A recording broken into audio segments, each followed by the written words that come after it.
Attention gamers. Previously on Rav's Rift Rage, I got frustrated with champs like this Dunk Punk being able to slobber all over their keyboard and still spin to win hard carry every game, so I decided to dress up a few of my boys like top laners and pretend not to be useless, and it went pretty well. But no matter how fed I got, any meeting with a real top laner still ended in me wanting to turn off League and grief kids as a clumsy obese jelly bean for the rest of the night instead. But like any game, League has its counters. Water beats fire, tanks beat assassins, Darius beats everything, a piece of crumbled moldy rust beats any ADC, and the biggest counter of them all is solo laners beat duo laners, because XP diff determines games. Let's face it, if you are the most jacked 12-year-old in your class, you will still get your ass kicked by some loser 17-year-old, and League of Legends works the same way. So in today's video I decided to take a vacation up top to soak up the solo lane XP sun, but in a way that will surely piss off all the locals of the lane by playing only ranged champions, and the results were great. Oh, I missed my cue? Too bad you asshole. Enjoy being 3 levels behind me. Their ADC Vayne outplayed me? Doesn't matter son, here's a level 13 love dove. Team fights break out and I am not severely underleveled?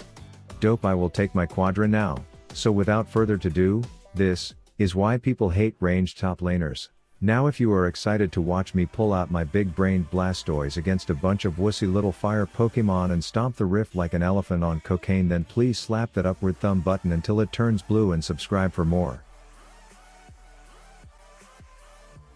Real quick, the goons and I are giving away an insanely dope PC for the 3rd month straight, and this one is a monster worth $2,500, so you know the deal by now. Click the link in the description to see a ton of free quick ways that you can enter to win this beauty. Okay, round 1 of this game called Tilt the Top Laner, and I am playing this knee-nibbling ninja running Electrocute purely because I thought it sounded cool to say my lightning abilities electrocuted targets, and sure enough, a few minutes in, God King Lamppost Lenny has decided that getting poked every time he tries to murder a hooded midget is not how he wants to live his life, so he does his best helicopter impersonation and goes for the all-in. I sit his cute stun and then light him on fire and let the blue robes throw some ice cubes at him, which prompts a flash in the entirely wrong direction, so I static ball waited out until I bam. Nice parkour. Here's a shuriken for your efforts, you dumb shit stain. Come again sometime. Combo his ass to start us off strong. I come back to lane and ask him to do the pole propeller thing again, and when he does, I say psych bitch, time to go porcupine bowling, so I slide my socks on the carpet until I am super staticky, and then I rub my body all over his to deliver more CC than a bowl of alphabet soup before deeming him not worth my ult and letting the roly rock nut nibble him for the kill. Then I notice our great red ring heist has been spoiled and Spiky Mikey is stuck dealing with the enemy team's slinging slasher, so I ping that a storm is coming, and then I ask the pissy plant to give me a ride to Shittersville before hitting him with Hurricane Kennen. Lamppost Lenny arrives fashionably late, but the thorny turtle chases him away. A minute later, and my jungler, who I have become fond of due to his involvement in my life thus far, pings he's in the area for another visit, so I get all excited and start the attacks on Jax a bit early to show him that holding a giant metal pole in the middle of a thunderstorm typically doesn't result well, paired with me lighting a quick match under his ass, and the poor moron gets delivered to Fountain once again. I am convinced I saw that 8-eyed piece of shit in our forest, so I ping to request we investigate, but turns out Detective Rav was too late on this one as I catch him and his accomplice in river reeking of stolen blue rings, so I stick a few batteries up my asshole to tell Lunar Lisa that blue buff may stop her from being but it won't prevent me from putting her ass in a tomb, so she complies and politely gives it back to me. Then I come back to inform this glowing ghetto baton twirler that there is no chance I am letting a melee top laner touch my minions for free, as I static sprint into the shrubs and then flash to make sure this dumbass gets drenched before lighting him on fire and giving him one more cue for the road, but he somehow survives, as the Sword Lord arrives, so I activate my electric overdrives, until the pussy decides I am not worth the dives. But unfortunately for him, my pet Rolling Rock is in the area, so I stick around as my jungler makes the ground fart a few times, and I stop back just to wave goodbye to that sped Jedi.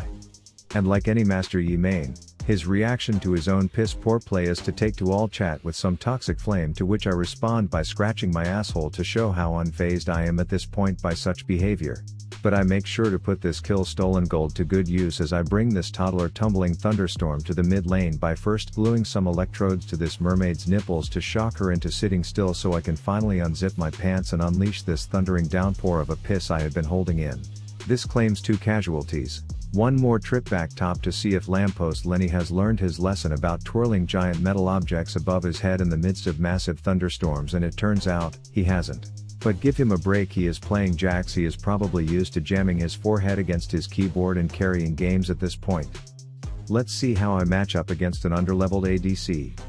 JK, you already saw this scene, I miss all my shit and then laugh in the poor bitch's face for being 4 levels behind me #balance baby. And so if you guessed that Hurricane Kennen just annihilated the spirits of their entire team to prompt a unanimous give up party right at 20 minutes, then you are damn right. Okay, time to continue this ranged top laner nonsense with my favorite get dragged around by your neck fat dart farting champ, Quinn. And full disclosure, I bullied this floating wing ding, but her pussy meter was at an 11 out of 10, so there were no early kills, and rather than making you watch 8 minutes of flaccid farming simulator, let's skip ahead to my first roam as hey look, they have a wind shitter and no surprise he has zero vision, and despite me having to walk through his carbon curtain to properly chat with him, I successfully nailed a shutdown. Side note, this game featured both Tweedledee and Tweedledum, and they were both trying to smurf on some unsuspecting noobs, which made what you are about to see much more satisfying for Daddy Rav. Anyways, I decide to take a quick trip bot to remind myself how lucky I am, considering there are people in this world that still don't have their ult yet, omega lol, and so I come and deal with the braised upright cow as Baloney Yone donates an ult before going full blown spirit shitter to kill our ADC, so I light him on fire and wait patiently for him to come back home, but he ended up going straight to fountain instead. Miss me? I decided to stop in and show you all what he typically edits out.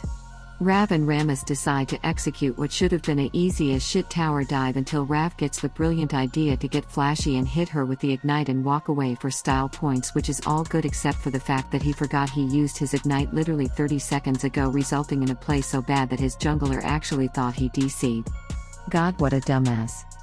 It was actually an intentional gold reset, as I said in chat, but anyways, I can tell some funny business is about to go down mid, so I have the love dove taxi me over, and sure enough, bam, a fat flashing cow comes in just to synchronize morning skillshot missing practice with his teammates as I parkour backflip off his head and a boulder bash turns that fight around real quick.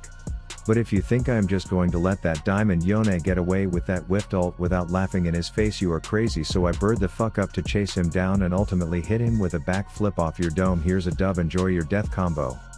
I run top to murder a wave of baby red robes like a responsible adult before taking a quick river ride down south to intercept a floating shitter, but I end up firing my Q 2 inches above where my cursor was at any point, thanks Riot, which results in the walking marble slab stealing the kill. But it's cool because the Plat 4 windshitter somehow didn't see any of that go down, and so we slapped the airbender, which results in me turning into the tower tanker due to this ridiculously stupid ability preventing me from participating in any other way. And then I have a quick spurt of deja vu when there's a ponytailed moron mid lane with zero vision and I come in to engage only to have 65 abilities vacuumed into that stupid current of cockblock until it finally disappears and I finish the job. But I'm not concerned because you know who doesn't have a wind wall? This Vayne that's 3 levels below me, and her reaction is indicative of how I typically feel when playing ADC. But unfortunately, being over-leveled doesn't make you any less of a dumbass, as I decide flying blindly into 3 of them is a good idea until Satan's cow pounds the ground and yells defense, but I still manage to insta-give the poor Gosu to secure 2 kills before getting cowbelled back to fountain. And at this point I have better boots, more burst and bigger balls than anyone in the game, so I first let Kale know that me not fully understanding her new ult won't stop me from shitting on her, and then I mount up and hit the forest for a quick game of surprise you a dead bitch with windshitter numero dos. And finally I finish off the clip with the scene from the intro where I kindly let Gosu staple me to the wall before informing her that she is wasting her time. And this is League after all, so I can't just stomp without being an emoting douche canoe on top of it, which ends up backfiring when Barry Bull Balls becomes the bitch known as Karma. To which Vayne tells me to not disrespect her like that, and so you know what I do? I immediately go and disrespect her like that again. Anyways, we clean up their team and are about to win the game when I notice that windshitter AFK farming bot, so I ask my team to hold off for a quick second so I can fly down and rub my fed dove nuts on his face one more time, which results in a super awkward performance of wind wall tango between us, but I am ultimately the superior dancer and we take another easy win. So if I haven't proven why people hate ranged top laners yet, let's hop into a last game on bouncing Britney Spears to drive the point home. This one starts off with the enemy Ari questioning my pick, and you already know that I am going to talk the talk on this one, and then not 1 minute later I make sure I walk the walk as well by shoving a few minty toothpicks into the sickle slut and popping them for first blood. I come back to lane and immediately have the hoe clinging to her own tower like it's daddy, and a pile of baby blue robes want to see reckless Rav in action, so I spear her, which prompts a smoky donut uncoordinated piss fest, but she somehow manages to not touch me, so turret Tommy is the only beneficiary in my woe on this one. Then I decide to record footage for 2 last scenes in a new film I am producing called Bully the Bitch Under Tower, and I have to say there were a few close calls, but we got all the content we needed on the first take each time. But this is silver after all, so my team is still managing to find ways to absolutely hate each other and spend more time arguing in chat than doing anything useful, so I pay a trip mid to kill some time before my scheduled slot to oversee that the murder of some random blonde chick goes smoothly. The foxy hottie gets away from the whole ordeal with like 6 health, so I run in to lend her a toothpick, but damn, that cannon creep hooded Henry could work for the freaking Secret Service tomorrow with that performance of putting his ass on the line to block a bullet for his boss. A minute later and AD carry Billie Jean Armstrong gets some content for his ADC montage, and then my jungler deems diving 2 full health enemies a good idea, so I suck him up into my asshole to take turret aggro like a responsible adult, but the Nimrod dives himself right back into danger, and amazingly we nab 2 kills without any casualties on our side. Then I take a trip up top to respond to a vandalism call as some young boy with a baseball bat is slapping statues, so I run up to show the power of maxing Q first on this hopping Helen. One last big fight breaks out that my team is trying their very hardest to lose miserably, so I put on my flanky Frankie hat and come flying in through the back door. Ari tries to show me her tits, but I flash that off her like a damn savage animal before taking her down. Then it's just a matter of hanging out like the team rebounder as the perky pirate falls into my trap by just handing me her ass on a platter, and then I rapid fire a bunch of toothpicks into the blonde star slut before popping them and killing some more time before the forfeit vote goes through. So there you have it. 3 reasons firsthand why people hate ranged top laners, and perhaps 3 reasons why I should stop putting myself through the pain of playing ADCs bot and take them top full time instead. Don't forget to check out my second channel for daily uploads, and huge shout out to the donors on Patreon who are responsible for sponsoring the continued effort that I am putting into these troll-ass videos. Pet your dog, jerk your ween, check out my merch link in the description, and brush your teeth tonight. Rav out.